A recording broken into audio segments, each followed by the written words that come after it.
यन्त्रम् तदपि च न जाने स्तुतिमहो न चाह्वानं ध्यानम् तदपि च न जाने स्तुतिकथा न जाने मुद्रास्ते तदपि च न जाने विलपनम् परं जाने मातः त्वदनुसार। बोलिए प्रेम से गणपति महाराज की जय। वक्रतुंडं महाकाय सूर्यकोटि समप्रभा निर्विघ्नं कुरु मे देव सर्वकार्येषु सर्वदा।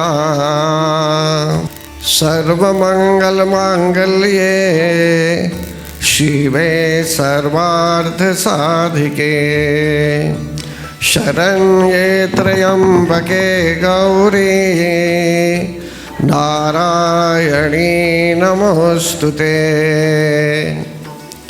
परम आदरणीय भक्तगण, आज भी परमात्मा की विशेष कृपा है कि हम सब एकत्रित हैं उन्हीं की सेवा करने के लिए, उन्हीं की अर्चना करने के लिए। परमात्मा की पूजा भक्त लोग श्रद्धा भक्ति प्रेम पूर्वक संपन्न करते रहते हैं। भक्तगण, पूजा में अनेकों एस्पेक्ट्स होते हैं। जैसे जब कोई किसी क्लिनिक, मेडिकल क्लिनिक में रहता है पेशेंट के रूप में, तो अनेकों प्रकार के टेस्ट किए जाते हैं। कुछ टेस्ट के रिजल्ट ऑन द स्पॉट मिल जाते हैं वहीं पर, और कुछ टेस्ट्स के रिपोर्ट 24 आवर्स में या एक दिन बाद लोग प्राप्त करते हैं। तो परम आदरणीय भक्तगण, हम जहाँ बैठे हुए हैं अभी, ये एक स्पिरिचुअल क्लिनिक है। ये नवरात्र में हम सभी लोग समझ लीजिए स्पिरिचुअली बीमार हैं, अथवा या तो हम फिट हैं, फिजिकल फिटनेस के लिए जैसे कोई टेस्ट करता है, इसी प्रकार पूजा अर्चना से एक प्रकार से हमारी कसौटी होती है और जगत जननी जगदम्बा माता के चरणों में हमारा प्रेम दृढ़ हो जाता है।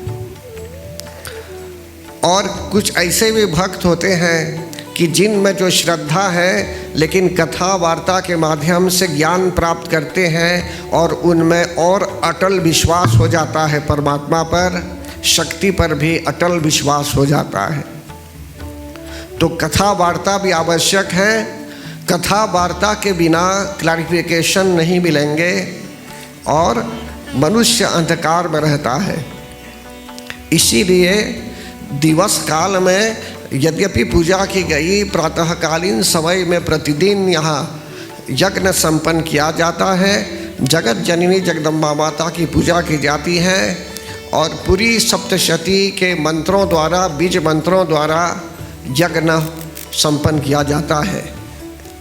और अभी रात्रि का जो समय है कथा वार्ता के रूप में, यद्यपि जगत जननी जगदम्बा माता को संस्कृत शब्दों द्वारा पाठ सुना दिया गया, लेकिन भक्तों के कल्याण के लिए भक्तों को ज्ञान रूपी गंगा में गोता लगाने का अवसर प्राप्त होता है यहाँ, इसलिए उनको कथा सुनाई जाती है और अनेकों प्रकार से वे लोग ज्ञान को अपने आप हर तरह से इंक्रीज करते हैं, ज्ञान वर्धन करते हैं, ज्ञान अर्जित करते हैं। तो परम आदरणीय भक्तगण, हम लोग जो हैं सो की छठी रात्रि की ओर हैं। अभी पूजा संपन्न कर चुके हैं, अब कथा आरंभ कर रहे हैं। कृपया कथा की ओर ध्यान दीजिए। पूर्व काल में बताया गया एक समरी भी आवश्यक है, एक सारांश भी आवश्यक है। जितने लोग उपस्थित नहीं थे पहले, उनको भी पता चल जाएगा कि इसमें क्या है क्या नहीं, कहाँ तक पहुँचे हैं। तो परम आदरणीय भक्तगण, सर्वप्रथम बताया गया कि जो 700 श्लोक हैं श्री दुर्गा सप्तशती में, सप्तशती, शती बोलते हैं, शत बोलते हैं 100 को, तो सप्त बोलते हैं 7 को, तो सप्तशती हुए 700। तो 700 श्लोक जो हैं इस पद्धति में, इस पुस्तक में, इन 7 श्लोकों में भी 7 ही श्लोक, ओनली 7 मंत्रास जगत जननी जगदम्बा माता ने हमारे लिए अलग से वर्णन किया है। ऋषि मुनियों ने उनकी स्तुति की थी सुंदर सुंदर श्लोकों के माध्यम से। एक बार शिवजी ने प्रश्न पूछा कि हे पार्वती, मतलब कि उनसे प्रश्न पूछा कि हे भगवती, आप बताइए कि भक्तों के कार्य की सिद्धि के लिए अथवा भक्तों के कल्याण के लिए कौन सा उपाय है, क्या अच्छा है। तब उन्होंने, जगत जननी जगदम्बा माता ने स्वयं हमको बताया, हम सबको बताया, शिवजी के माध्यम से उन्होंने उत्तर दिया कि 700 श्लोकों में जो 7 श्लोक हैं, प्रथम है ज्ञानिनामपि चेतांसी देवी भगवती हिसा बलादा कृष्य मोहाय महामाया प्रयच्छति, महामाया प्रयच्छति। अभी इसका अर्थ मैं नहीं बताऊंगा, कारण कि अनेकों बार समझा चुका हूँ, आप लोग रिफर कर सकते हैं पुराने वीडियोज़ को भी। लेकिन फिर भी 7 जो श्लोक हैं इसमें, इन 7 श्लोकों का जो स्मरण करता है, सिर्फ श्लोकों को जान लेंगे कंठस्थ, वो पर्याप्त नहीं है, वो एडिक्वेट नहीं है, वो इनफ नहीं है। 7 श्लोकों को यदि नहीं समझ रहे होंगे तो बस उसका वर्णन ही करना नहीं चाहिए। उच्चारण करेंगे लेकिन कुछ नहीं समझेंगे। लेकिन इन 7 श्लोकों को समझ लेंगे, यदि पढ़ लेंगे ट्रांसलिटरेशन या ट्रांसलेशन के माध्यम से, मीनिंग को यदि आप समझ जाएंगे, तब आप स्वयं अपने घर में भी बैठे हुए या अन्यत्र भी बैठे हुए इन श्लोकों के माध्यम से जगत जननी जगदम्बा माता की स्तुति कर सकते हैं। जैसे कि एक श्लोक इसमें है, दुर्गे स्मृता हरसि भीतिमशेष जंतो स्वस्थै स्मृता मतिमतीव शुभां ददासि दारिद्र्य दुःख भयहारिणिका त्वदन्या सर्वोपकारकरणाय सदार्द्रचित्ता। कि जो मानव प्रसन्न मन से उनका स्मरण करता है। देखिए, पूजा पाठ सामग्री, रिचुअल्स, पत्ते, कलश आदि, ये एक कर्मकांड का एक भाग है, ये एक पार्ट है ये। लेकिन यहाँ कहा गया है दुर्गे स्मृता, जो स्मरण करता है उनका, the one who remembers only. क्या रिमेंबर करेंगे? तो उनके चरित्रों को रिमेंबर करेंगे। जो पुस्तक में वर्णन किया गया है कि उन्होंने राक्षसों का अंत किया, उन्होंने क्या लीला की, इन सब चरित्रों को यदि रिमेंबर करेंगे तो भी समझ लीजिए एक प्रकार से आपने उनका स्मरण किया। सेकंडली, आप यदि उनके मंत्र जानते होंगे, ओम ऐम ह्रीं क्लीं चामुंडायै विच्चे, या अनेकों मंत्र हैं, जो मंत्र आपको भाता होगा उस मंत्र को आप अपना सकते हैं और उस मंत्र के माध्यम से आप इनका स्मरण भी कर सकते हैं। तो परम आदरणीय भक्तगण, यहाँ सिर्फ कहा गया है दुर्गे स्मृता इन 9 फॉर्म्स ऑफ डिवोशन।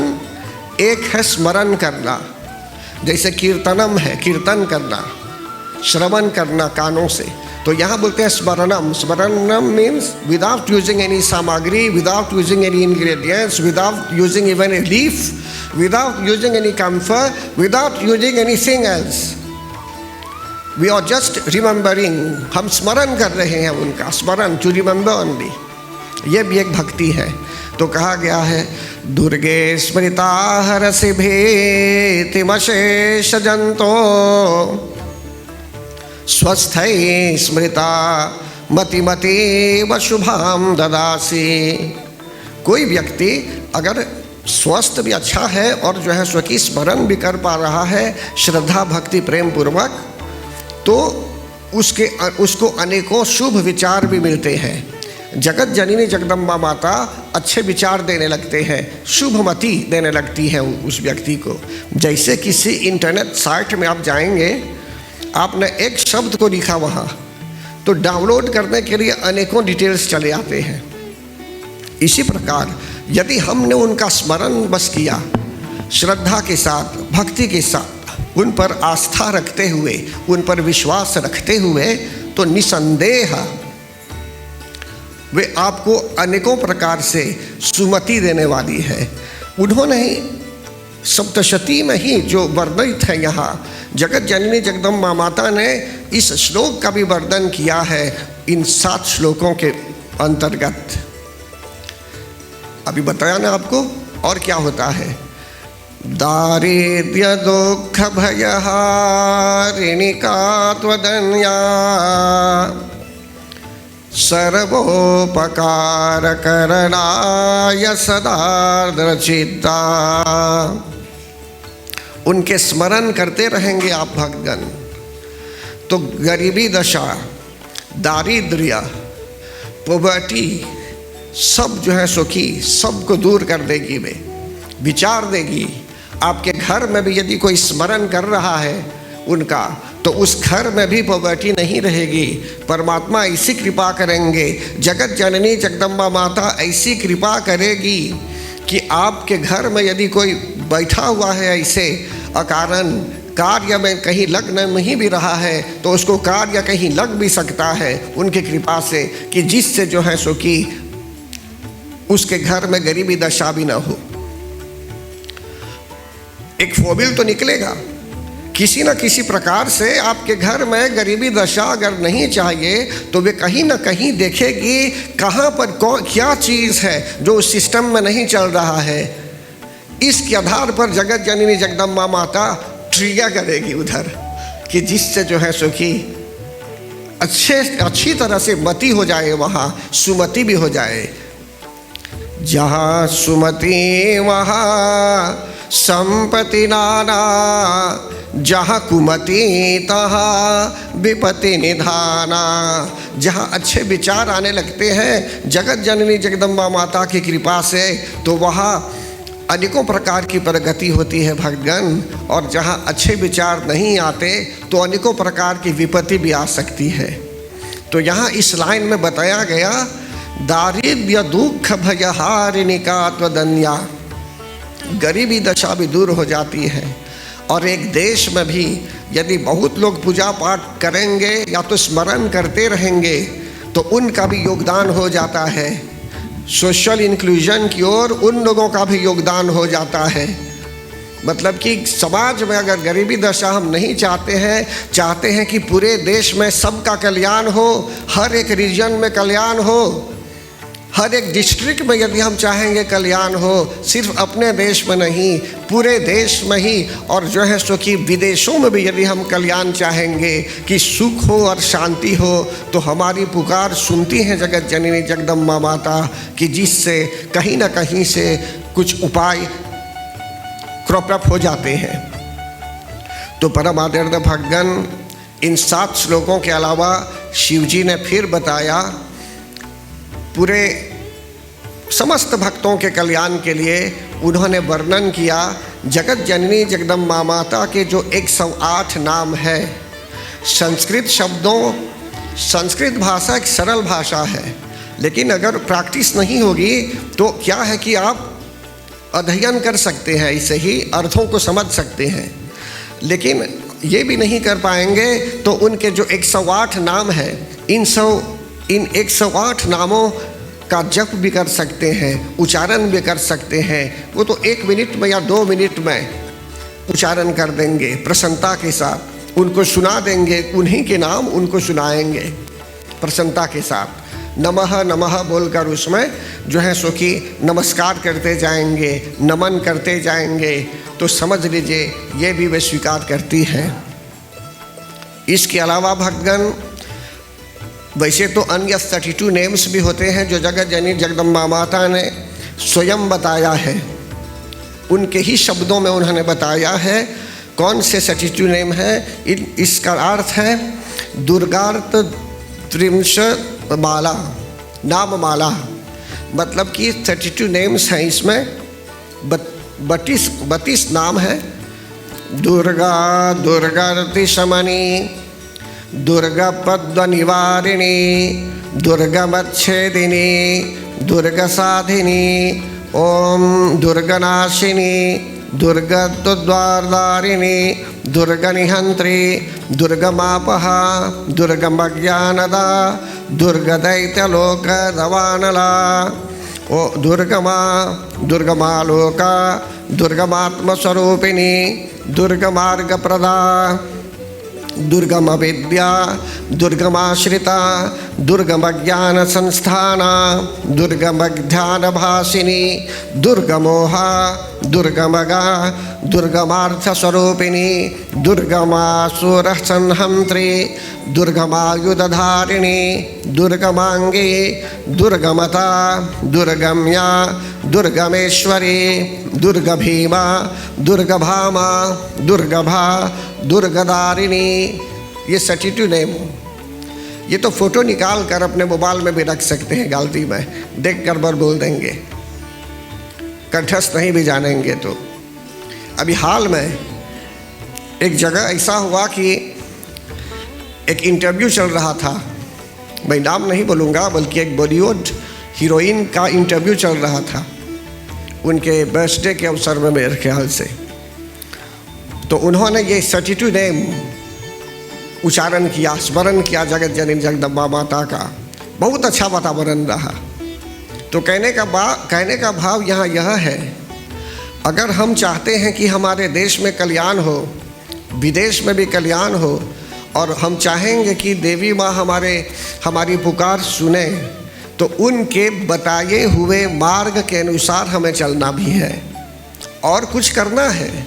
लेकिन उन्होंने जो हमें बता दिया है कि हम ये कर सकते हैं, तो इस पर हमें थोड़ा ध्यान देना चाहिए। तो परम आदरणीय भक्तगण, नामों के अलावा उन्होंने कवच पर भी प्रभाव डाला था कि जो कवच हैं, जो दुर्गा कवच हैं भक्तगण, जो व्यक्ति कवच का पाठ करता है या तो सुनता भी है या तो अर्थों को सुनता है, जो उसके मीनिंग है नीचे लिखे हुए, मीनिंग को पढ़ लेगा। सिर्फ इंग्लिश में, चाहे फ्रेंच में, चाहे कोई भी भाषा हो, चाहे कवच को चाइनीज़ भाषा में भी ट्रांसलेट कर दिया जाए तो चाइनीज़ लोग भी पढ़ सकते हैं उसके मीनिंग को। कहने का भाव यहाँ यह है, उसके अर्थ को यदि समझेंगे, जैसे आपको अगर चीनी चाहिए, अगर ईख मिल गया, आपको खेती से कहीं ईख मिल जाता है, तो आपको क्या चाहिए? वो जो ईख के ऊपर है, वो जो दांत से निकालते हैं या काट कर फेंकते हैं, वो खाना चाहिए आपको या उसका रस लेना चाहिए? उसका रस लेना है। इसी प्रकार भक्तगण, भाषा जैसे भी है, उसके अंदर जो संदेश है, उस संदेश को पकड़ना चाहिए। उसके अंदर क्या लिखा गया है। कुछ ऐसे मंत्र होते हैं जैसे बीज मंत्राज, इनके अर्थों को जानने की आवश्यकता नहीं है, वो अपने आप सब कुछ है। जैसे कोई बीमार हो गया, एक कॉपी में ले रहा है, वो एक पील ले रहा है वो, तो ऐसी स्थिति में उसको स्वयं पता नहीं चलेगा कि उसके अंदर कितना कौन सा पदार्थ है, लेकिन वो जानता है कि उसके स्वास्थ्य के लिए, दर्द के निवारण के लिए भी वह दवा आवश्यक है। बस इतना जान सकता है कि वो वेजिटेरियन है या वेजिटेरियन नहीं है, लेकिन फिर भी उसके अंदर कौन से कंपोनेंट्स हैं अगर वो नहीं भी जानेगा तो उसको बस पी लेना है। दांत में यदि दर्द है, उसको ले लेंगे आप, कुछ ऐसे नाम होते हैं, तो समझ लीजिए दर्द भी कम हो जाएंगे।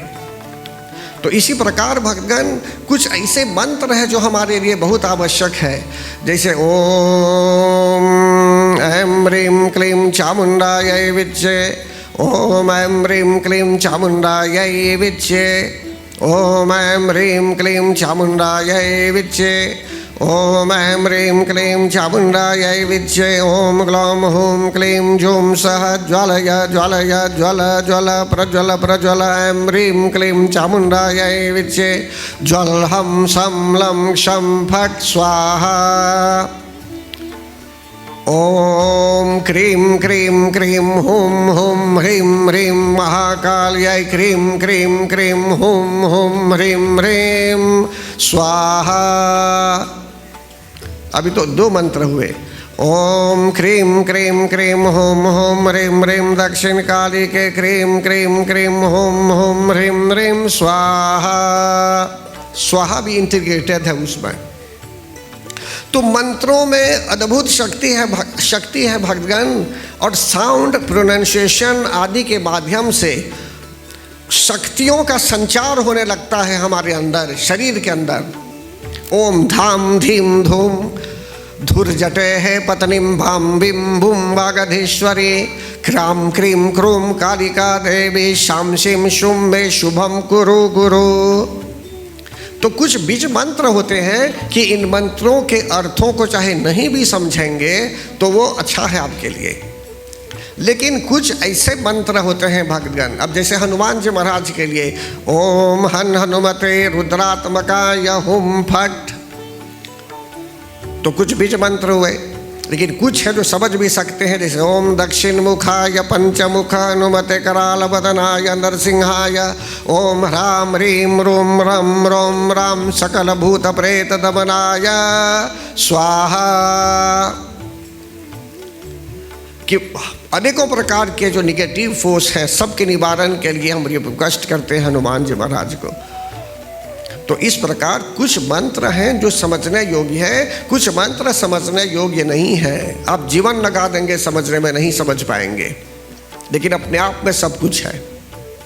इसी तरह भक्तगण यहाँ जो मैंने अभी बताया कि 108 नामों के अलावा कवच बहुत जरूरी है हमारे लिए। कवच वो बेसिस है, बेसिस आधार।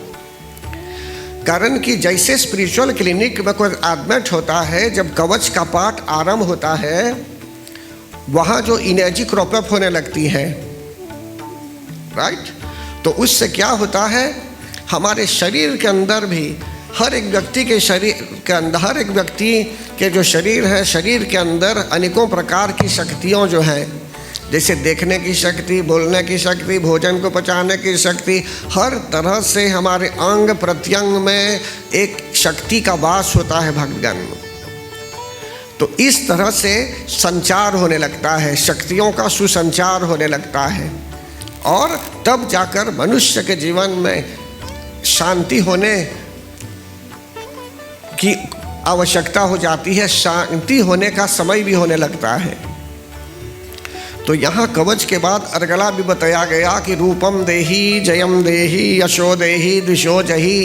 दुर्गा माता की सभी की प्रार्थना तो सभी लोग कर सकते हैं, चाहे रूप है आपके आगे, चाहे रूप नहीं है आगे, चाहे मंदिर में है आप, चाहे मंदिर के बाहर हैं। वो जो प्रार्थना है जहाँ पर कहा गया है रूपम देही जयम देही यशो देही दिशो जही, या छोड़ देंगे नवरात्र में एक बार पढ़ेंगे उसको,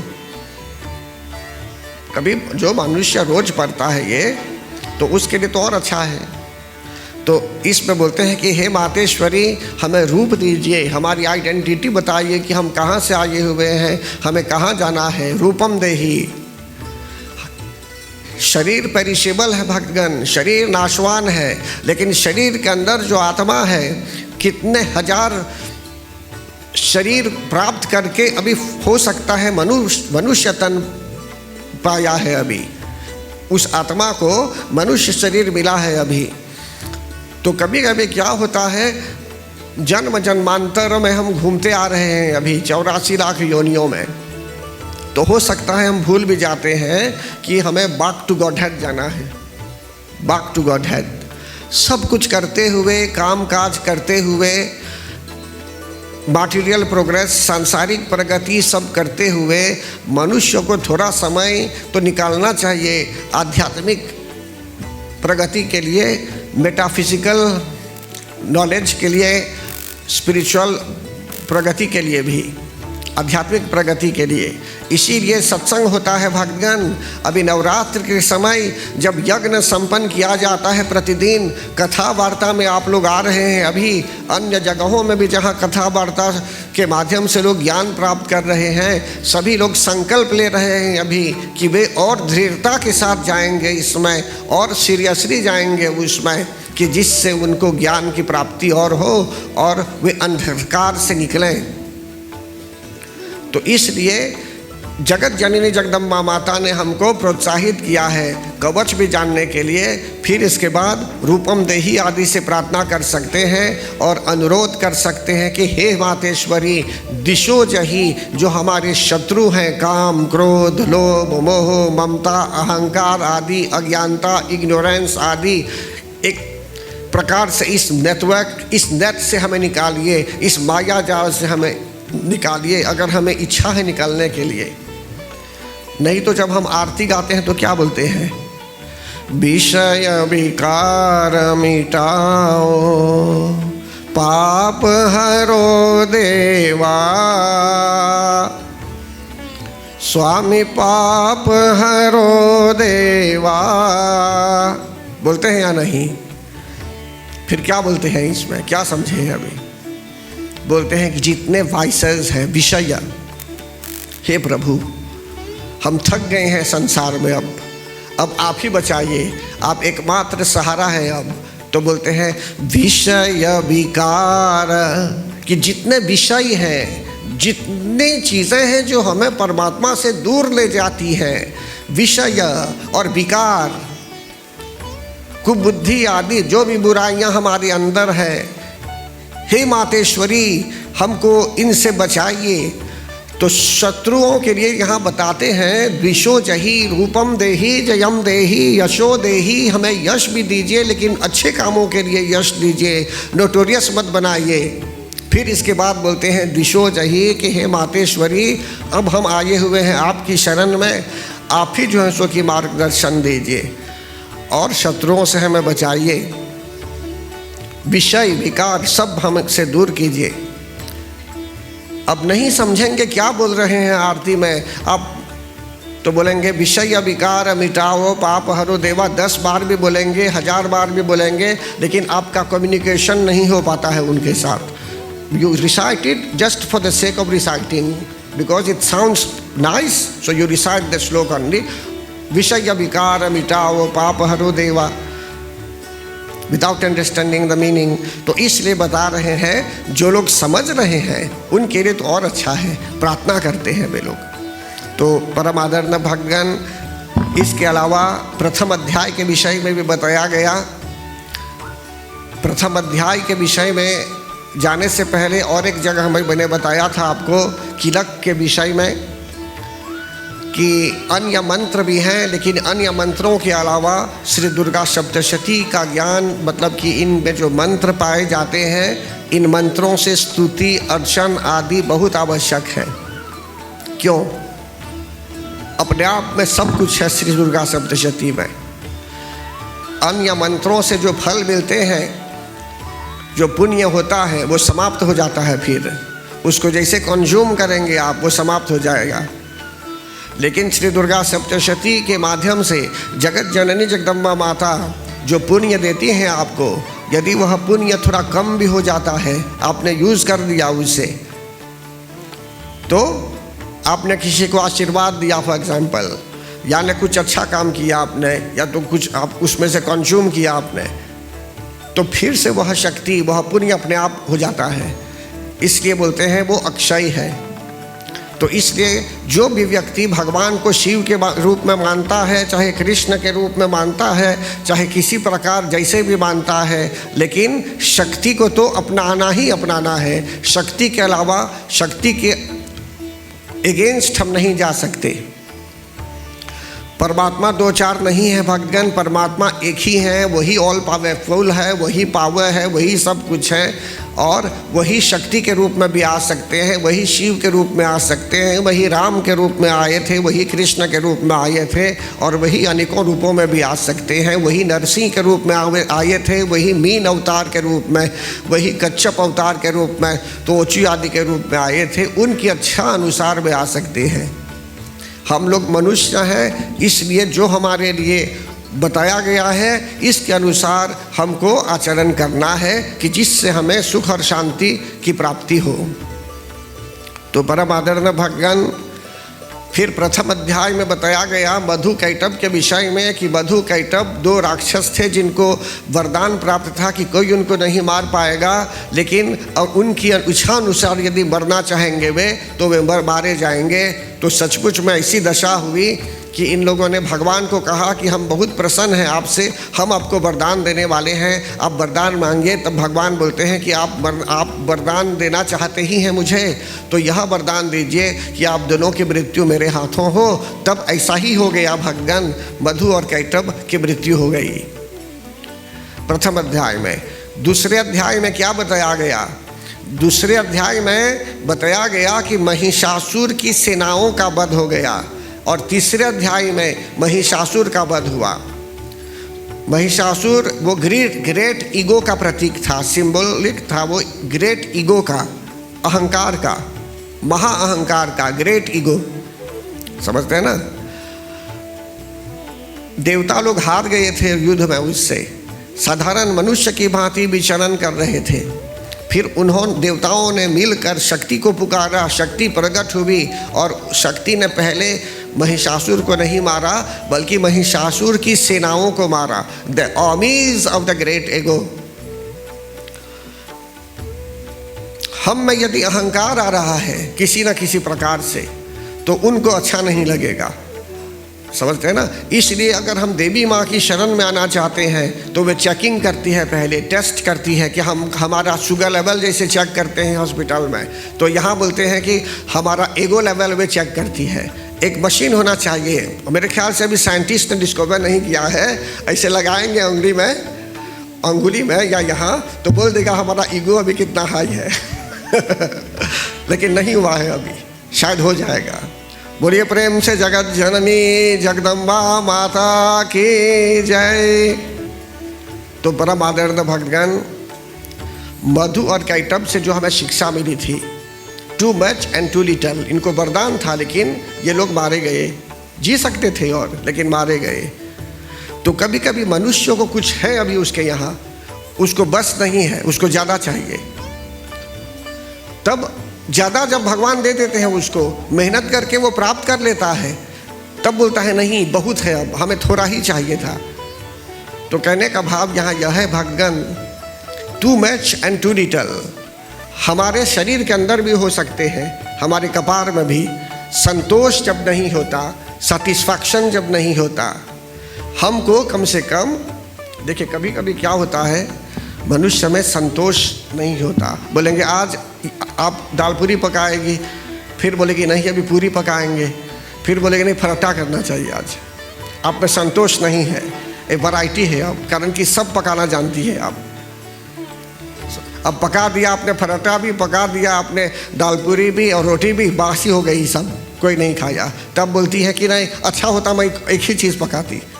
तो कहने का भाव यहाँ यह है, आप में तो वो गुण है पकाने का, सब पका सकती है, लेकिन आपने मधु कैटभ की तरह, मधु कैटभ कपार में बनराने लगे, आपको सब खाने की इच्छा हुई,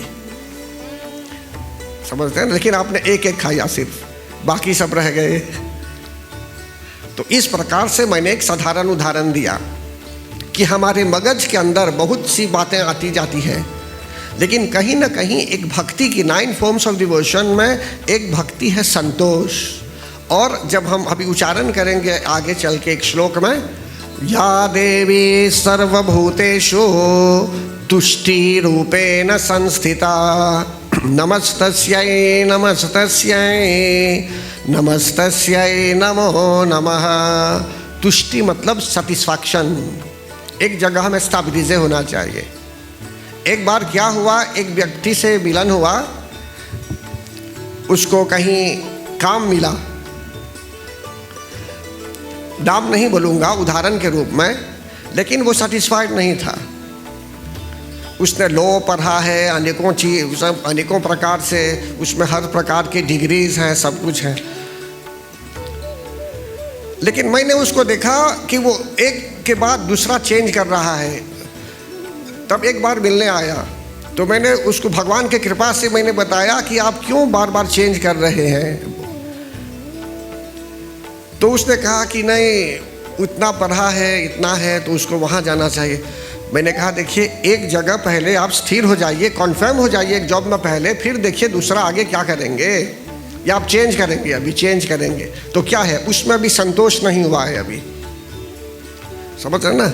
तो कभी कभी मनुष्य में स्टेबिलिटी चाहिए, स्टेबिलिटी, इसको संतोष भी बोलते हैं। मोटर ड्राइव कर रहे हैं, बार बार विदेश चेंज करेंगे क्या, जब राउत लिप है जा रहे हैं, स्टेबिलिटी तो चाहिए, आराम जाएंगे, एक्सेलरेट करते जाएंगे आप। तो कहने का भाव यहाँ है भगवान कि जगत जननी जगदम्बा माता जब बधु और कैटब नामक राक्षसों का अंत करती है तो समझ लीजिए हमारे मगज में भी वे स्टेबिलिटी लाती है, स्टेबिलिटी, और संतोष होने लगता है, एक सेटिस्फैक्शन हो जाता है कि जो कर रहे हैं अभी अच्छा है। फिर इसके बाद भक्तगण बधु कैटब के बाद उन्होंने जो महिषासुर नामक राक्षस का वध किया, जो रूप बदलता रहता था। बताया गया the armies of the great एगो को मारा। तो जिस किसी कारणवश हम में अहंकार आ रहा है तो ऐसी स्थिति में उन कारणों को भी हटा देती है वे। फिर इसके बाद ग्रेट एगो को भी मार देती है। जब एगो को मार दिया उन्होंने, ग्रेट एगो महिषासुर को मार दिया, तब ऋषि मुनि देवता लोग क्या करने लगे, देवी की स्तुति करने लगे चौथे अध्याय में। तो हम लोग भी स्तुति करना आरंभ करते हैं जब हमारे अंदर ये अहंकार नहीं होते हैं। तो स्तुति में कहा गया ना कि इंद्र आदि देवता लोग सिर को नवाकर, गर्दन झुकाकर, श्रद्धा भक्ति प्रेम पूर्वक जगत जननी जगदम्बा माता की स्तुति करने लगे, उन्हें प्रणाम करने लगे। फिर जगत जननी जगदम्बा माता ने वरदान दिया, कहा देवताओं को आप मांगिए, क्या वरदान मांगना चाहते हैं, हाँ मैं प्रसन्न हूँ। तो उस समय भक्तगण देवताओं ने कहा कि हे मातेश्वरी, आप वरदान देना ही चाहती है, आपने तो राक्षसों का अंत कर दिया, लेकिन आप प्रसन्न हैं और वरदान देना चाहती हैं, तो हमें यह वरदान दीजिए कि हम कभी भी आपके नामों का स्मरण करेंगे तो आप विपत्ति आदि काल में जब हम स्मरण करेंगे तो आप हमारी पुकार सुनेगी। फिर इसके बाद भक्तगण यह भी कहा गया, देवताओं ने ऐसा वरदान मांगा कि मृत्यु लोक में जो मनुष्य लोग हैं, यहाँ मनुष्य मृत्यु लोक में, जिस लोक में मृत्यु होती है, तो हम लोग भी, मनुष्य लोग भी, प्राणी लोग मृत्यु लोक में यदि आपको पुकारेंगे तो आप उनकी भी पुकार सुनेगी। उनके यहाँ जो भी आवश्यक है कि जिससे उनके घर में धन आदि हो और जो है सो कि घर में सुख और शांति की वृद्धि हो, वैभव हो, हर तरह से वे लोग प्रगति कर रहे हैं। और सभी लोग चाहते होंगे कि उनके यहाँ शांति हो, सुख हो। तो भगवती माता ऐसी कृपा करती है भगवान कि सभी लोगों के जीवन में कम से कम किसी न किसी प्रकार जो है सो कि उनका आशीर्वाद आता है और कृपा दृष्टि की वृष्टि होती है और सुख शांति की वृद्धि होने लगती है। बोलिए प्रेम से जगत जननी जगदम्बा माता की जय। बोल मन मेरे जय जगदम्बे, बोल मन मेरे जय जगदम्बे, बोल मन मेरे जय जगदम्बे, बोल मन मेरे जय जगदम्बे, बोल मन मेरे जय जगदम्बे, बोल मन मेरे जय जगदम्बे। जय जगदम्बे। सभी लोग उनका नाम लेंगे। अम्बे जय जगदम्बे बोल मन मेरे, जय जगदम्बे। धीरे से बोलिए, बोल मन मेरे, जय जगदम्बे बोल मन मेरे, जय जगदम्बे, बोल मन मेरे, जय जगदम्बे बोल मन मेरे, जय जगदम्बे, बोल मन मेरे। जय जगदम्बे ओम नमः शिवाय, ओम नमः शिवाय, ओम नमः शिवाय, ओम नमः शिवाय, ओम नमः शिवाय, ओम नमः शिवाय, ओम नमः शिवाय, ओम नमः शिवाय,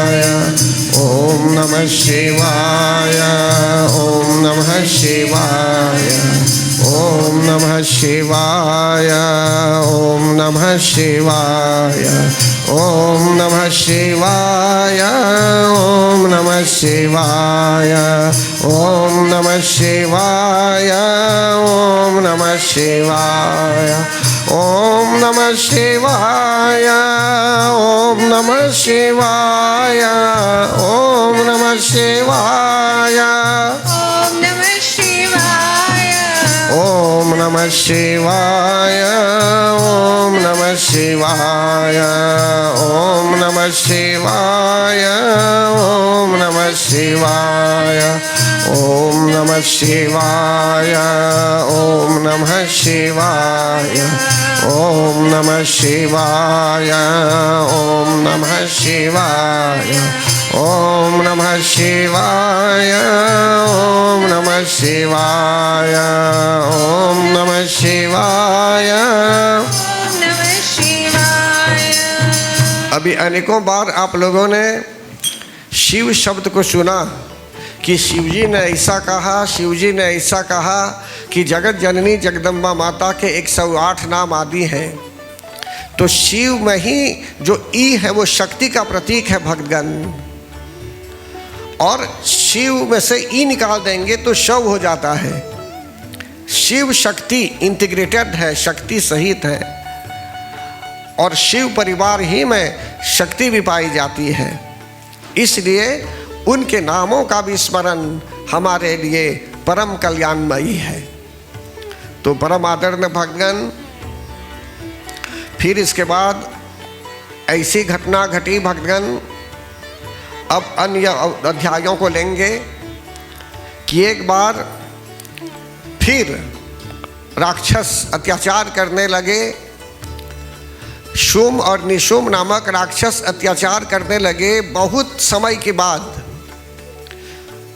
जैसे त्रेता युग में भगवान श्री राम के रूप में आए हुए थे, फिर द्वापर युग में भगवान श्री कृष्ण के रूप में प्रकट हुए, और त्रेता युग में परशुराम के रूप में भी आए हुए थे, और द्वापर में कृष्ण बलराम के रूप में भी आए हुए थे। तो कहने का भाव यहाँ है भक्तगण, बहुत वर्षों के बाद फिर वे अवतार लेते हैं।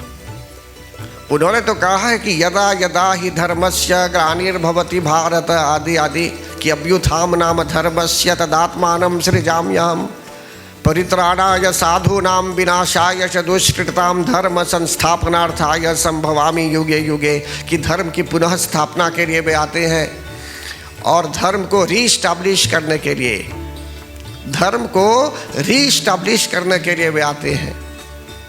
संस्थापनार्थाय, नॉट टू चेंज द धर्म, बिकॉज द धर्म is Sanatan, is eternal, it can't be changed. लोग भूल सकते हैं अपने धर्म को। जैसे अग्नि का धर्म है जलाना, अग्नि से आपको ठंड नहीं लग सकता, अग्नि का धर्म जलाना। लेकिन अग्नि से अगर हाथ नहीं जल रहा है लेकिन गिलासों से हाथ जल रहा है तो समझ लीजिए धर्म में परिवर्तन आ गया, कुछ अच्छा नहीं चल रहा है सिस्टम में। तो ऐसी स्थिति में भक्तगण जगत जननी जगदम्बा माता उसको फिर से रीएस्टैब्लिश करने के लिए कि अग्नि से गर्मी हो और ग्लासों से ठंड महसूस हो, फिर से उसको इस्टेब्लिश करने के लिए वे कार्यरत हो जाती है। इसी को बोलते हैं धर्म संस्थापनार्थाय, हर एक एस्पेक्ट्स में। तो यहाँ क्या हुआ कि बहुत समय के बाद शुम्भ और निशुम्भ नामक राक्षस भक्तगण अत्याचारी हो गए, अत्याचार करने लगे और देवताओं को हरा चुके युद्ध में, और देवता लोग साधारण मानव की भांति छिपने लगे सर्वत्र, अन्यथा उनकी हत्या कर दी जाती, उन पर प्रहार किया जाता। और यहाँ तक कि जो भी फंक्शन थे उनके, जो भी जैसे वरुण देव हैं पानी के लिए रिस्पॉन्सिबल, वरुण देवता देखिए कहाँ का उदाहरण चला आया, कुबेर धन के लिए ना। इसी प्रकार से हर एक देव जो है अपने अपने फंक्शन संभाल रहे थे शुम्भ और निशुम्भ के आने से पहले, लेकिन शुम्भ और निशुम्भ जब आए तो सब बर्बाद, देवता लोग हार गए। तो ऐसी स्थिति में भगवान सभी देवता लोग दुखी हो गए। तब पृथ्वी माता ने गौ का रूप धारण किया, सभी देव लोग एक साथ मिले और वे जाते हैं भगवान विष्णु के यहाँ, और जहाँ शिव जी थे तब सभी लोगों ने विचार किया कि पूर्व काल में जगत जननी जगदम्बा माता जब अवतरित हुई थी महिषासुर नामक राक्षस को मारने के लिए, तो उस समय उन्होंने वरदान दिया था कि हम कभी भी पुकारेंगे यदि उन्हें आपत्ति आदि काल में, तो वे अवतरित होगी फिर और हमारी पुकार को सुनेगी। तभी भगवान सभी देवता लोग कहाँ जाते हैं? हिमालय पर्वत के पास, कैलाश पर्वत के पास जाते हैं और वहाँ पुकारते हैं। इसी तरह त्रेता युग में ब्रह्मा जी ने कहा था देवताओं को कि नारायण को पुकारना चाहिए, वैकुंठ। अब कहाँ जाएंगे नारायण को ढूंढने? वैकुंठ जाएंगे, क्षीर सागर में जाएंगे या कहाँ जाएंगे? तब शिव जी ने बताया कि भरी जो है व्यापक है, सर्वत्र है, जहाँ प्रेम से पुकारेंगे उन्हें तो वहाँ भगवान अवश्य प्रकट हो सकते हैं। जैसे सलाई में, सलाई माच बॉक्स में माच स्टिक्स होते हैं पहले, और ऊपर सलाई मसाल, तो जब उसको लेकर ऐसे घिसेंगे तो आग को देखते हैं, लेकिन जब तक घिसेंगे नहीं तब तक आग नहीं निकलेगी उसमें से, सही या गलत? तो इसी प्रकार हमारे अंदर प्रेम जब भगवान के लिए है और श्रद्धा के साथ हम पुकारेंगे उन्हें, जहाँ भी रहेंगे वहीं पर समझ लीजिए भगवान हमारी पुकार सुन सकते हैं, और यदि उनको प्रकट होना है तो वे प्रकट होंगे, अन्यथा वे किसी न किसी प्रकार से उपाय करेंगे, आइदर डायरेक्टली या इनडायरेक्टली, एक माध्यम बनाएंगे आपके लिए किसी न किसी प्रकार से। तो इसी प्रकार यहाँ बताया जा रहा है भक्तगण, शुम्भ और निशुम्भ के समक्ष, शुम्भ और निशुम्भ अकेले नहीं थे, उनके साथ अन्य बहुत राक्षसगण थे, जैसे रक्तबीज, धूम्रलोचन, चंडमुंड आदि आदि। तो जब देवता लोग स्तुति करने लगे तो उस समय एक देवी वहाँ प्रकट हुई भक्तगण, पार्वती माता प्रकट हुई गंगा तट पर, और एक देवी प्रकट हुई उन्हीं के शरीर से, और एक आवाज़ भी हुई कि जो है सो कि आप घबराइए नहीं। उनको सब पता था, लेकिन फिर भी देवताओं ने फिर से बताया कि शुम्भ और निशुम्भ नामक राक्षस अत्याचारी हैं और हम बहुत कष्ट में हैं। तो फिर भी भक्तगण उनको आश्वासन दिया गया कि आपको घबराना नहीं है, उसके लिए समाधान अवश्य होगा, अवश्य एक्शन लिया जाएगा। तो परम आदरणीय भक्तगण, उस समय वहाँ एक मैसेंजर भी था, एक दूत, शुम्भ निशुम्भ का एक स्पाई था वहाँ पर। उसने उस देवी को देख लिया, तब जाकर उसके स्वामी शुम्भ और निशुम्भ दो भाई थे, इनको बताता है कि एक ऐसी देवी है पहाड़ पर, आपने तो सबको अपने वश में कर दिया है। देवताओं को भी वश में कर दिया है, उनके हाथियों को भी, घोड़ों को भी, कीमती जो भी पदार्थ है, प्रीशियस जो कुछ भी है, सब कुछ तो आपने अपने वश में किया है। लेकिन उस पहाड़ पर जो देवी थी उसके समान तो कहीं मैंने नहीं देखा है, किसी भी देवी को, किसी भी व्यक्ति को नहीं देखा है। तो उस प्रीशियस व्यक्ति को आप कैसे वहाँ छोड़ सकते हैं पहाड़ पर? उसको तो आपके यहाँ आपकी रानी की रूप में होना चाहिए। तो उस मैसेंजर ने जाकर शुम्भ निशुम्भ को उस्का दिया कि देखिए एक ऐसी देवी है, वो तो आप ही उसको अपने वश में कर सकते हैं। तो भक्तगण, शुम्भ और निशुम्भ जो दो राक्षस थे, सभी को तो भी अपने वश में कर चुके थे। यहाँ तो देवी अभी प्रकट हुई। तो जगत जननी जगदम्बा माता के स्वरूप को देखकर उस राक्षस ने जाकर ऐसा विचार व्यक्त किया उसके स्वामी के आगे कि कोई ऐसा है जिसको उस व्यक्ति ने कभी नहीं देखा था, और शायद चंड और शुम्भ और निशुम्भ ने भी नहीं देखा होगा जीवन में। उसको तो आपके यहाँ रत्न के रूप में होना चाहिए और आपकी रानी के रूप में होना चाहिए। समझते हैं ना? उसने प्रोत्साहित किया शुम्भ निशुम्भ को, एनकरेज किया कि आप जाकर पकड़िए, उधर लाइए उसको यहाँ। तब शुम्भ और निशुम्भ क्या करते हैं भक्तगण, एक और राक्षस को वहाँ भेजते हैं। तब देवी संदेश भेजती है।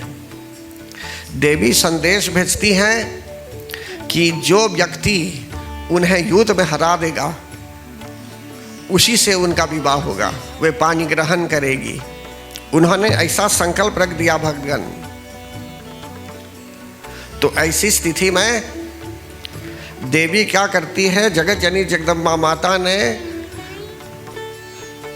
एक उपाय ढूंढा उस व्यक्ति को वहां आने के लिए, कारण कि स्वयं नहीं आ रहा था, शुम्भ नहीं आ रहा था और निशुम्भ भी नहीं आ रहा था। ये दोनों नहीं आ रहे थे बल्कि सिपाहियों को भेज रहे थे।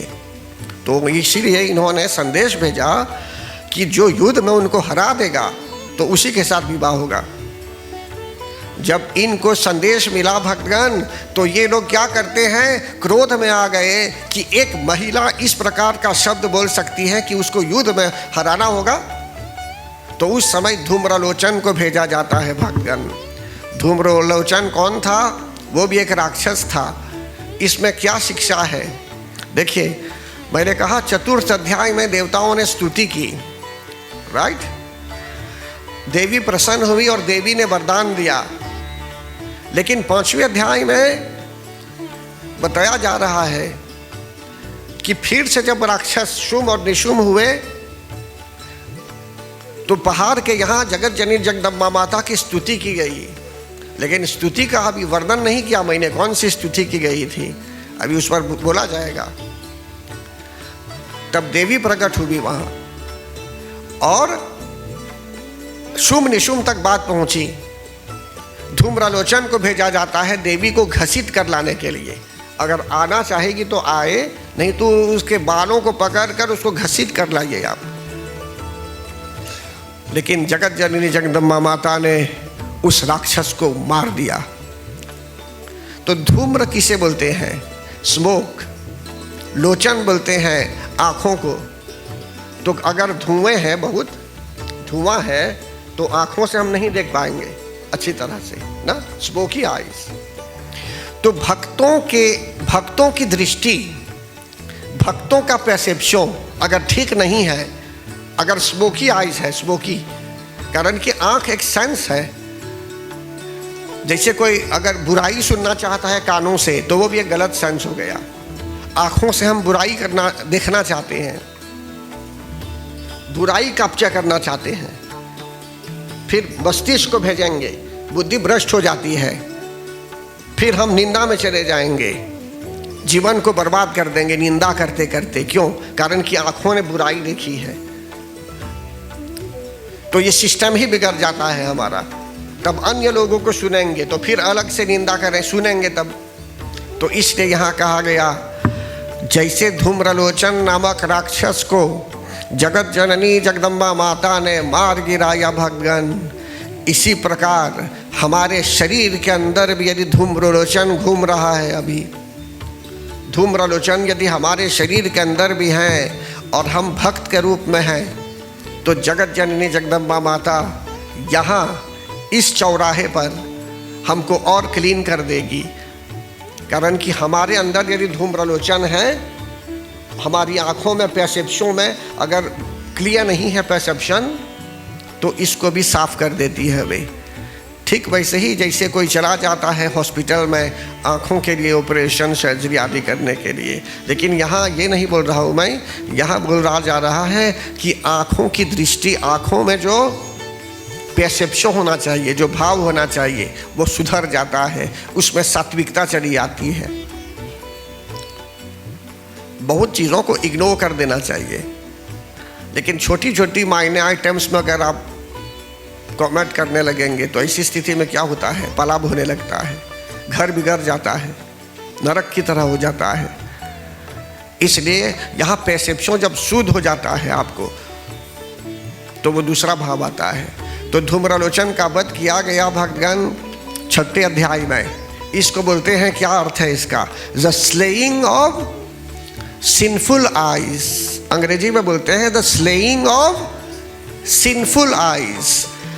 यदि हमारी आँखों में पाप आ गया है, हमारी आँखों में यदि सीन्स आ गए हैं, पाप आए हुए हैं, तो जगत जननी जगदम्बा माता माफ़ कीजिए, जगत जननी जगदम्बा माता इन पापों को अप्रूव कर देती है और हमको क्लियर विजन देती है। जब क्लियर विजन देती है हमें, तो हम अपने धर्म ग्रंथों में और गहराई में जाते हैं। तब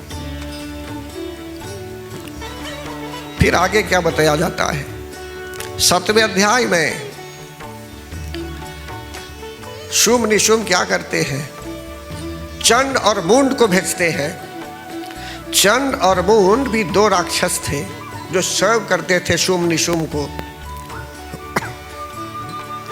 लेकिन जगत जननी जगदम्बा माता ने चंड और मूंड इन दोनों राक्षसों को मार गिराया। इसका प्रतीक क्या है? तो चंड और मून के वध का प्रतीक है the slaying of passion and anger. The slaying of passion and anger. जब तक हमारे अंदर क्रोध रहेंगे भक्तगण, और पैशन रहेंगे, क्रोध रहेंगे जब तक, तो समझ लीजिए हम आगे नहीं बढ़ पाएंगे और बुद्धि भ्रष्ट हो जाएगी।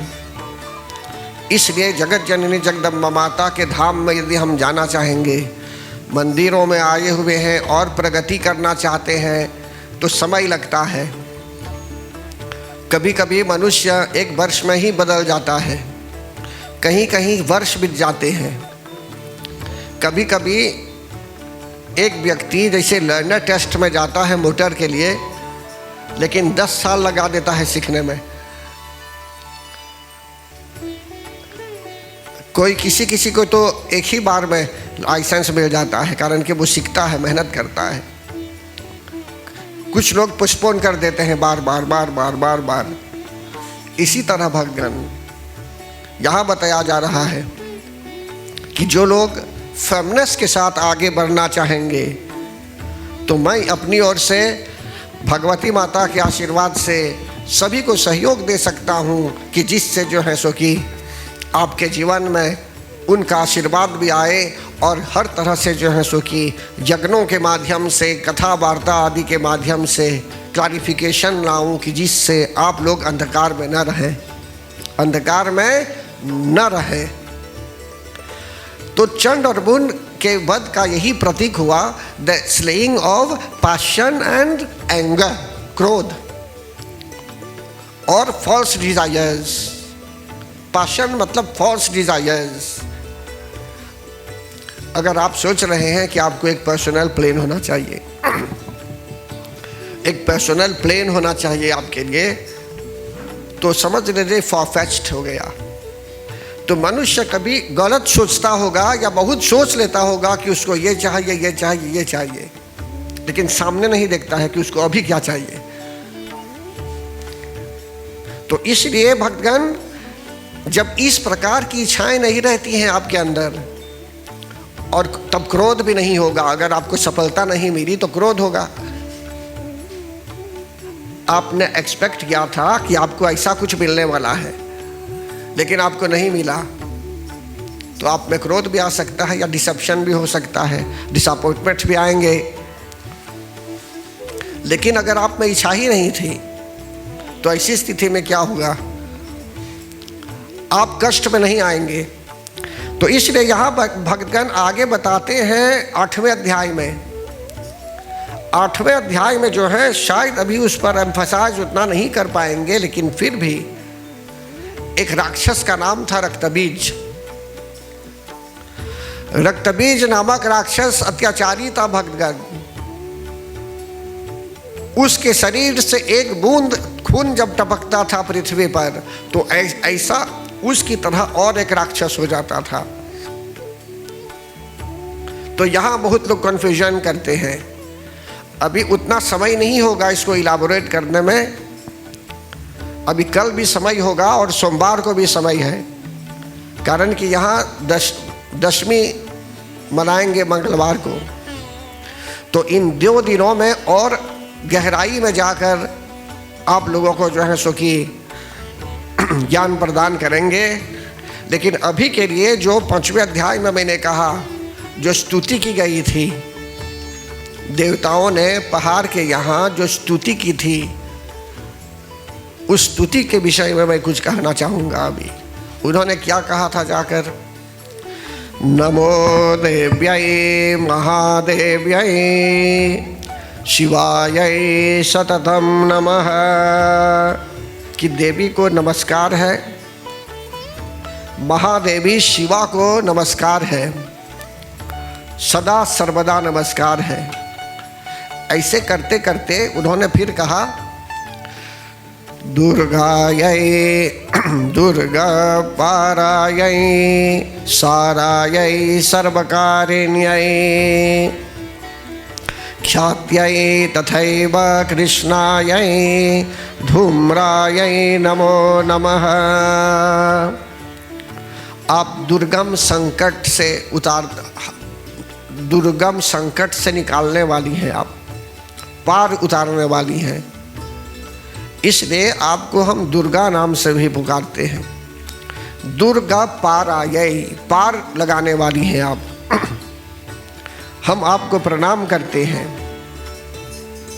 कल्याण्यै प्रणताम वृद्ध्यै सिद्ध्यै कुर्वो नमो नमः। जो भी आपकी शरण में आता है, आप उसकी रक्षा करने वाली हैं। ऐसे ऐसे देवता लोग जब प्रार्थना करने लगे वहाँ, तब फिर वे बोलने लगे, या अब सभी लोग बोलेंगे मेरे साथ, बिना माइक का बोलिए सब लोग। या देवी सर्वभूतेषु विष्णु मायेति शब्दिता नमस्तस्यै नमस्तस्यै नमस्तस्यै नमो नमः। कि हे देवी, आप जो भगवान विष्णु की माया के नाम से जानी जाती हैं, हम आपको प्रणाम करते हैं। मनुष्य अपने घर में भी इस तरह प्रणाम कर सकता है, बोल सकता है कि नमस्तस्यै नमस्तस्यै नमस्तस्यै नमो नमः। फिर बोलते हैं या देवी सर्वभूतेषु चेतनित्य विधीयते नमस्तस्यै नमस्तस्यै नमस्तस्यै नमो नमः। चेतनित्य विधीयते का अर्थ है कि आप ही कॉन्शियसनेस के रूप में हैं। आप कैसी हैं? चेतना के रूप में, कॉन्शियसनेस के रूप में आप ही हमारे शरीर के अंदर हैं। हम आपको प्रणाम करते हैं। फिर इसी तरह बोलते हैं, एक बार उसका मीनिंग मैं बोल देता हूँ, फिर पढ़ेंगे एक साथ। फिर बोलेंगे बुद्धि रूपेण संस्थिता, कि हे देवी, आप हमारे शरीर में बुद्धि के रूप में हैं। अभी नहीं बोला गया है कि सुबुद्धि या कुबुद्धि। एक हार्ड डिस्क जो होता है या एक पेन ड्राइव जब खरीदेंगे आप, तो खाली रहता है वो। अब जो डेटा डालेंगे उसमें, वो डेटा या तो उसमें वो अच्छा, जो भी डेटा डालेंगे वो तो ले लेगा वो, लेकिन उसमें वायरस है या नहीं, वो आपके डेटा पर आधारित होगा, उसको स्पॉइल करने के लिए। तो भगवान ने हमें बुद्धि दी है भगवान। अब हम अपने कर्मों से उसमें अच्छी बुद्धि डालेंगे या खराब बुद्धि बनाएंगे, अच्छा विचार डालेंगे या कुविचार डालेंगे। इसलिए कहा गया है कि हे मातेश्वरी, आप हमारे शरीर के अंदर बुद्धि के रूप में हैं, हम आपको प्रणाम करते हैं। फिर आगे बोलेंगे, या देवी सर्वभूतेषु निद्रा रूपेण संस्थिता। निद्रा बोलते हैं नींद को भक्तगण। आप दिन भर मेहनत कर सकते हैं, रात भर भी आप अगर काम करना चाहेंगे कहीं तो कर सकते हैं, लेकिन बहुत दिनों तक ऐसे नहीं चलेगा। क्यों? थक जाएगा शरीर। नींद जैसे लगेगी आपको तो वहीं गिर जाएंगे, आप सो जाएंगे। बड़े बड़े जो रेसलर्स होते हैं, चाहे कितने बलवान क्यों ना है, वो 2 लोगों को ऐसे पकड़ कर फेंक सकते हैं उधर, इतने बलवान। समझते हैं ना? तो रेसलर्स लोग भी सोते होंगे, अगर नींद आती होगी उन्हें तो गिर जाते होंगे वही। नींद उनसे भी बलवती है, नींद उनसे भी बलवती है। ये जो इनविजिबल नींद है, इनविजिबल, उनसे भी बलवती है। तो इसी प्रकार यहाँ बताया जा रहा है कि आप नींद के रूप में हैं, आप निद्रा के रूप में हैं, हम आपको प्रणाम करते हैं। फिर बोलते हैं क्षुधा, या देवी सर्वभूतेषु क्षुद्धा रूपेण संस्थिता, नमस्तस्यै नमस्तस्यै नमस्तस्यै नमो नमः। कि हमको कुछ खाने की इच्छा यदि है या पीने की इच्छा है, उसको क्षुधा बोलते हैं। क्या बोलते हैं? क्षुधा।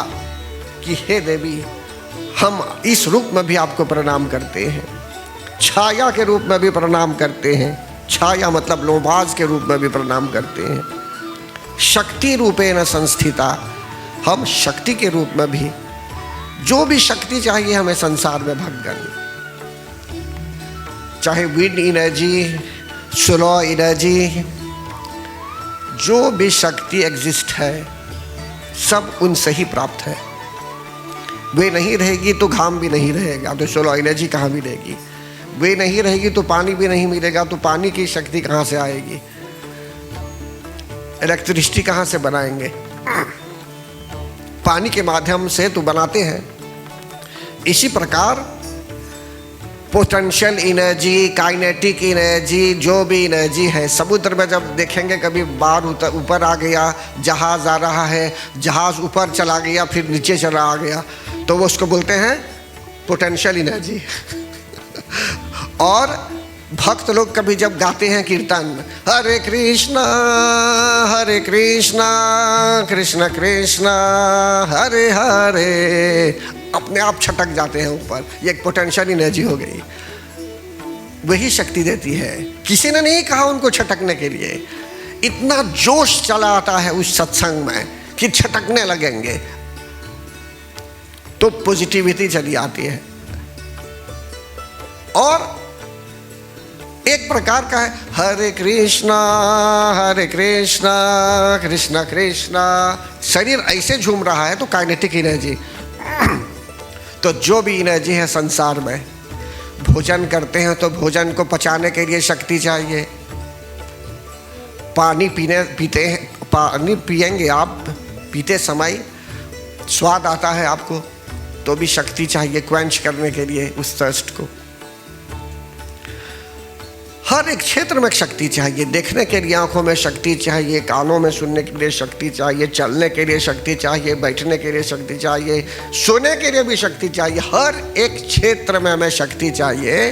तो यहाँ बताते हैं दुनिया में सर्वत्र जो भी शक्ति है उन्हीं का स्रोत है। वे उनकी शरण में यदि हैं तो हमको पूरे वर्ष शक्ति मिलती ही रहेगी। और शक्ति डिवाइन एनर्जी भी होती है भक्तगण। अगर हमारे अंदर पॉजिटिव एनर्जी आ रही है, डिवाइन है, हम किसी को दुख देना नहीं चाहते हैं, क्रोध नहीं करना चाहते हैं, तो समझ लीजिए शांति स्थापित करना चाहते हैं, और दया भाव भी हमारे अंदर है, और कुछ आप एक्शन ले भी रहे हैं तो सोच विचार कर गंभीरता के साथ विचार करेंगे, बात करेंगे, अपने घर में भी समाज में भी, देश में भी, तो शांति की वृद्धि भी होगी और समझ लीजिए शक्ति की वृद्धि भी होगी, पॉजिटिव एनर्जी भी आएगी आपके अंदर। तो इसीलिए बोलते हैं या देवी सर्वभूतेषु शक्ति रूपेण संस्थिता नमस्तस्यै नमस्तस्यै नमस्तस्यै नमो नमः। फिर तृष्णा रूपेण संस्थिता, तृष्णा मतलब इच्छा आदि जो है वो भी एक रूप में है। शांति, अब शांति नहीं, शांति KSHANTI, शांति वो एक प्रकार से, शांति को मैंने कहा था वो क्षमा को बोलते हैं। शांति का एक अर्थ होता है क्षमा, वे क्षमा के रूप में भी होती है। अगर हमारे अंदर मान लीजिए किसी ने मायने मिस्टेक किया, आप बस उसको क्षमा कर देंगे, फिनिश्ड। तो ये एक दैवी गुण है आपके अंदर, समझते हैं ना। लेकिन उसको दंड देना चाहेंगे आप, उसको और तोछुए करना चाहेंगे, तो वो क्षमा भाव नहीं है आपके अंदर, समझते हैं ना। तो इसलिए जो है सो कि या देवी सर्वभूतेषु क्षमा रूपेण संस्थिता, यदि इस प्रकार का भाव आ रहा है हमारे अंदर तो समझ लीजिए वो दैवी गुण भी आ पहुंचा है। अभी कुछ ही समय में फिनिश्ड हो जाएगा, ये भी लगभग 5 मिनट्स में। तो फिर इसके अंदर कहते हैं या देवी सर्वभूतेषु जाति रूपेण संस्थिता, फिर या देवी सर्वभूतेषु लज्जा रूपेण संस्थिता। लज्जा, लज्जा का अर्थ क्या है? लज्जा किसे कहते हैं? शर्म को, शेम को। तो हर एक व्यक्ति में शर्म होना चाहिए, चाहे वो लड़का है चाहे लड़की, चाहे पुरुष है चाहे महिला। अगर मनुष्य गिन गिन कर गाली देना आरंभ कर देगा तो समझ लीजिए उसमें शर्म नहीं है। तो समाज में जब हम जीते हैं और घर में भी यदि जी रहे हैं तो घर में भी डिवाइन एनर्जी रहती है। अब डिवाइन एनर्जी के आगे अगर आप गलत शब्दों का प्रयोग करेंगे तो आपका मुंह फुहर हो जाएगा, गलत शब्द बोलने लगेंगे, तो अच्छा नहीं है। कितने लोग अपने घर में गलत शब्द बोलते होंगे सैप जाफिया में, समझते हैं ना। जबकि उसको कुछ विचार करेंगे तो और कृपा प्राप्त करेंगे जगत जननी जगदम्बा माता की, तो और शांति चली आएगी आपके घर में, और मीठी वाणी में बात करने लगेंगे। आप चाहेंगे कि कोई क्रोध में आपसे बात करे क्या? बहन जी बलादी, आप चाहेंगे कोई क्रोध में आपसे बात करे क्या? तो हम लोग क्यों क्रोध में बात करेंगे किसी से? तो ये विचार करना है हमें, ये सोचनीय बात है भक्तगण। फिर इसके बाद बोलते हैं या देवी सर्वभूतेषु शांति रूपेण संस्थिता। हम शांति चाहते हैं भक्तगण, अपने मन में शांति चाहते हैं, अपने देश में शांति चाहते हैं, समाज में शांति चाहते हैं, पूरे आसमान में शांति चाहते हैं। बोलते हैं ओम द्यौ शांतिरंतरिक्षगम, कि फर्मामेंट में शांति हो। अभी देखिए विदेशों में बम चल रहा है, अभी बम ऊपर स्पेस में झगड़ा करते हैं अभी, तो शांति कहाँ है वहाँ पर? अगर कोविड-19 चला आता है स्पेस में यहाँ ऊपर, तब क्या होगा? फिर से प्रॉब्लम हो जाएगा। इसलिए कहते हैं हे देवी हम आपकी शरण में हैं, हमें शांति चाहिए, हमें शांति दीजिए, सबको शांति दीजिए, आकाश में भी शांति चाहिए। ओम द्यौ शांतिरंतरिक्षगम, फिर शांति पृथ्वी, कि पृथ्वी पर भी शांति हो। अगर तोमले द्वितीया चला आता है तब क्या करेंगे?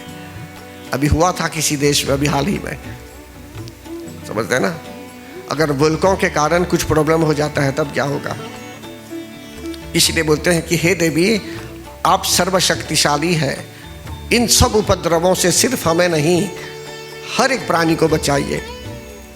फिर आगे क्या बोलते हैं? शांति चाहिए हमें। द्यौ शांतिरंतरिक्षगम शांति पृथ्वी शांतिरापः। आपः किसे बोलते हैं? शांति पाठ तो सब लोग बोलते हैं, आंख मून मून कर नहीं बोलते हैं क्या? विवाह आदि में सर्वत्र बोलते हैं ना शांति पाठ, लेकिन हो सकता है नहीं जान रहे हैं क्या बोल रहे हैं, या हो सकता है जान भी रहे हैं। तो आपह का अर्थ है पानी, पानी में भी शांति चाहिए। अगर पानी में सुनामी आ जाएगी तब क्या करेंगे? इसलिए पानी में भी स्थिरता चाहिए। वनस्पति बोलते हैं फिर, तो वनस्पति बोलते हैं बोटानिक्स में भी शांति चाहिए, सर्वत्र शांति चाहिए। तो इसलिए यहाँ कहा गया है, हे देवी हमारे मन में भी शांति चाहिए, हमारे शरीर में भी शांति चाहिए। तो शांति रूप में जो आप स्थित हैं, हम आपको प्रणाम करते हैं। फिर बोलते हैं श्रद्धा, श्रद्धा के रूप में वही है। श्रद्धा बोलते हैं डिसिप्लिन को। श्रद्धा है एक व्यक्ति में किसी चीज़ के लिए, उसने माना जाए सैंडल वहीं छोड़ दिया, अंदर भगवान को प्रणाम करता है, तो उसमें एक डिसिप्लिन है, मतलब कि उसमें एक श्रद्धा है। समझते ना? किसी ने भगवान को हाथ जोड़कर प्रणाम कर दिया तो उसमें एक डिसिप्लिन है, उसने श्रद्धा से प्रणाम कर दिया। लेकिन साइकिल में कोई जा रहा है, किसी गुरुजी से मिलन हो गया तो नहीं, ऐसा नहीं कर सकता है, हालांकि वो चला रहा है तब ऐसे करेगा घंटी के यहाँ से, समझते हैं ना, यहाँ हाथ उठा देगा ऐसे, वो भी एक प्रकार का नमन है मॉडर्न एज में। लेकिन नमन ऐसे भी करते हैं, अच्छा कोई बात नहीं, नहीं भी करेंगे तो कोई प्रॉब्लम नहीं। लेकिन यहाँ बोलते हैं शांति जरूरी है जीवन में, एक श्रद्धा, एक डिसिप्लिन भी जरूरी है जीवन में। फिर आगे बोलते हैं कांति रूपेण। कांति का अर्थ है कि एक प्रकार का ग्लो चला आता है मनुष्य के शरीर में। जो लोग पॉजिटिव एनर्जी को अपना चुके हैं तो उनके शरीर में ही, उनके मुखमंडल पर ही, उनको लाखम लापूत कुछ डालना ही नहीं है, एक ग्लो हो जाता है शरीर में, ग्लो अपने आप, एक ग्लो, एक चमक। समझते हैं ना? वो चाहे ब्लैक बॉडी वाला आदमी है चाहे वाइट वाला हो, शक्ति के बिना फेलियर हो सकता है। तो इसलिए यहाँ बताया गया कि हमारे जीवन में, हर एक प्राणी के जीवन में शक्ति चाहिए भगवान। फिर कांति मतलब एक ग्लो है। आपका शरीर ब्राउन है, वाइट है, ब्लैक है, जैसे भी है,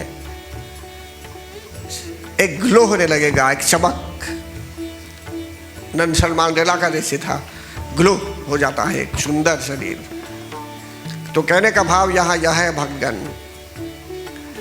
भगवान कृष्ण का रंग ब्लैक था ना,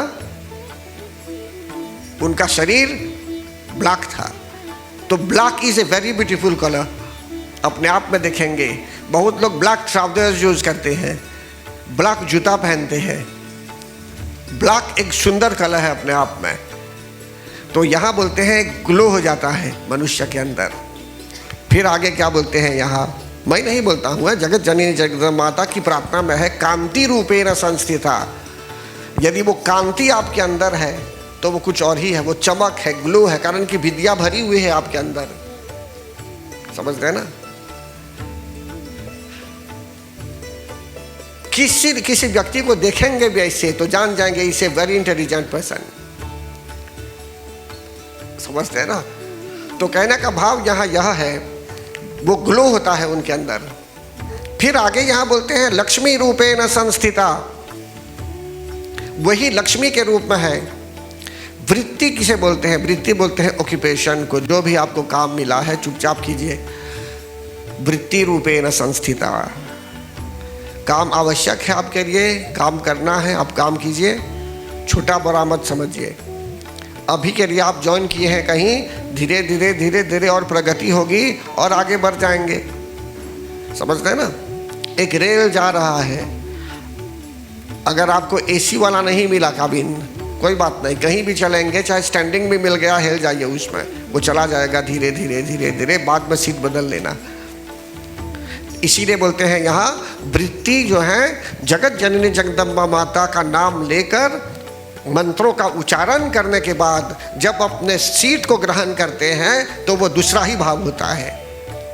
और कभी भी जब जाएंगे अपने ऑफिस में तो पहले अपने ऑफिस को रिस्पेक्ट करते हुए, प्रणाम करते हुए मंत्र उच्चारण, एक छोटा सा मंत्र भी अगर बोल देंगे जगदम्बा माता के लिए तो समझ लीजिए इस तरह से और कल्याण होने लगता है।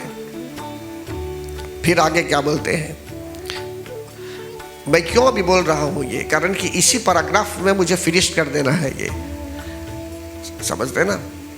अभी मैंने कहा 5 मिनट्स, तो हो सकता है अभी 2 मिनट्स बचे हैं अब। स्मृति रूपेण संस्थिता, स्मृति मीन्स रिमेम्बरेंस। जब प्रार्थना करते हैं तो बोलते हैं या देवी सर्वभूतेषु स्मृति रूपेण संस्थिता, नमस्तस्यै नमस्तस्यै नमस्तस्यै नमो नमः। तो स्मृति रिमेम्बरेंस को बोलते हैं। एक मेमो है हमारे अंदर, कपार के अंदर। अगर सब कुछ नोट कर चुके हैं लेकिन अब भूल रहे हैं, लेकिन रिमेम्बरेंस का अर्थ है कि वही शक्ति है जो आपको याद वो शक्ति याद दिलाती है आपको, जिसको बोलते हैं रिमेम्बरेंस, स्मरण शक्ति। और यही स्मरण शक्ति मरण काल में हमें भगवान का नाम याद दिलाएगी। कहा गया है कि at the time of death यदि हमने प्रभु का नाम ले लिया तो हमने कुछ भी किया होगा जीवन में पहले, हमको डेफिनेटली सद्गति की प्राप्ति हो सकती है, परम धाम भी चले जाएंगे ऑटोमेटिकली। एक प्रमोशन है वो, स्पेशल है वो। इसलिए लोग अभ्यास करते हैं, मंत्र जाप करते रहते हैं, आदत लग जाती है। तो फिर आगे बोलते हैं दया रूपेण संस्थिता, वही दया के रूप हमारे अंदर है भक्तगण। हर एक व्यक्ति में ये क्वालिटी चाहिए, दया, जिसको बोलते हैं कंपैशन। अगर कंपैशन नहीं होगा हमारे अंदर तो हम निर्दयी हो जाएंगे, दया नहीं करेंगे। तो दया बहुत जरूरी है। तुष्टि रूपेण संस्थिता, मैंने कहा था अभी, तुष्टि मतलब सेटिस्फैक्शन। अगर सेटिस्फाइड नहीं है आप एक प्रोजेक्ट में अभी, तो बदलते रहेंगे, प्लान बदलते रहेंगे। इसलिए बहुत इसलिए भटकना नहीं है हमें, तुष्टि चाहिए। तो तुष्टि वही देने वाली है हमें। यज्ञ पूजा अर्चन करते रहेंगे, अपने आप ये सब क्वालिटी सेट हो जाएंगे आपके अंदर, कालिब्रे हो जाएंगे, सब रिसेट हो जाएंगे। फिर बोलते हैं मातृ रूपेण संस्थिता, वही मातृ रूप में हमारे अंदर है भगवान। वही कन्फ्यूजन के रूप में भी आ सकती है, भ्रांति के रूप में भी आ सकती है।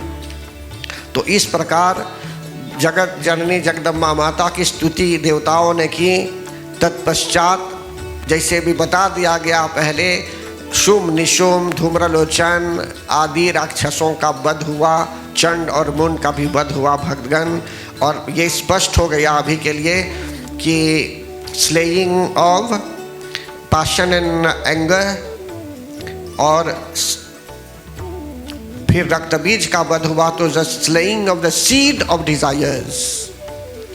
घास को यदि कबारेंगे तो शायद नहीं जमेगा, उसको काटेंगे तो फिर जम सकता है।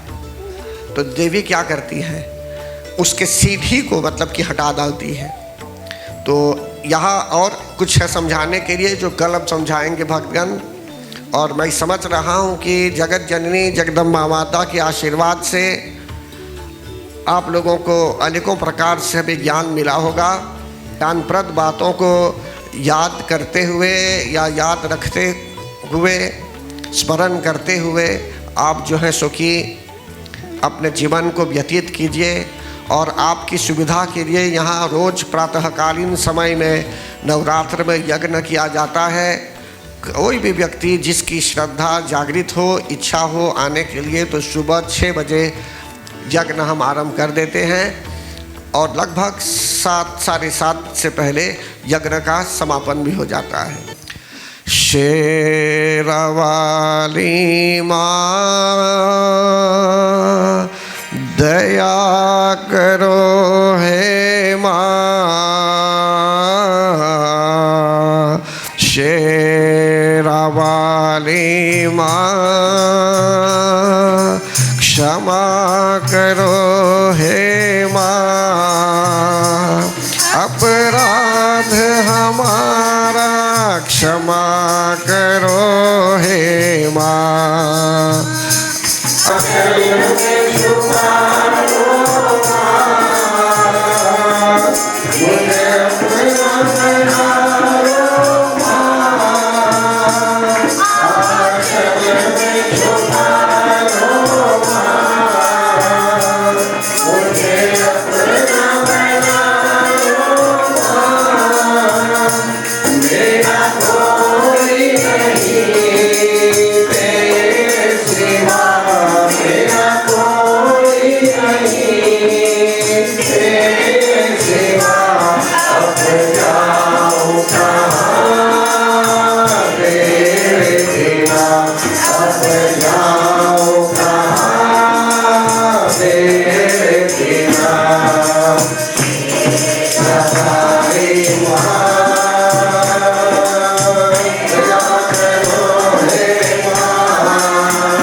वक्रतुण्डं महाकाय सूर्यकोटि समप्रभा निर्विघ्नं कुरु मे देव सर्वकार्येषु सर्वदा सर्वमङ्गलमाङ्गल्ये शिवे सर्वार्थसाधिके शरण्ये त्र्यम्बके गौरी नारायणी नमोऽस्तुते। या देवी सर्वभूतेषु विष्णुमायेति शब्दिता नमस्तस्यै नमस्तस्यै नमस्तस्यै नमो नमः। या देवी सर्वभूतेषु शक्तिरूपेण संस्थिता नमस्तस्यै नमस्तस्यै नमस्तस्यै नमो नमः।